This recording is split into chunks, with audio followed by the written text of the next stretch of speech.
2025 সালের আয় ব্যয়ের হিসাব নির্বাচন কমিশনে জমা দিয়েছে বাংলাদেশ জামায়াতে ইসলামী। বৃহস্পতিবার নির্বাচন কমিশন সচিবালয়ের সিনিয়র সচিব আখতার আহমেদের কাছে দলটি তাদের আয় ব্যয়ের হিসাব জমা দেয়।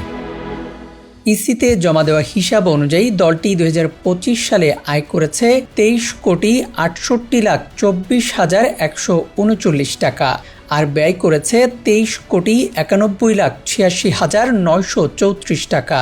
আয়ের চেয়ে ব্যয় বেশি হয়েছে 23,62,795 টাকা।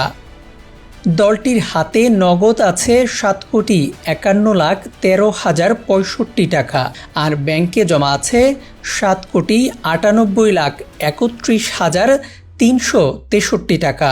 এর আগে 2024 সালে দলটির আয় দেখিয়েছিল 28,97,299 টাকা আর ব্যয় হয়েছিল 23,73,38,177 টাকা। ইউএফটি ফার্স্টের সাথে ট্রেড করুন যে কোনো জায়গা থেকে। ক্যাম্পাসে ক্লাসের ফাঁকে, ঢাকার জ্যামে বসে কিংবা ঘরে বসে ট্রেডিং এখন হাতের মুঠোয়। তাই ট্রেড করুন যখন খুশি যেখানে খুশি।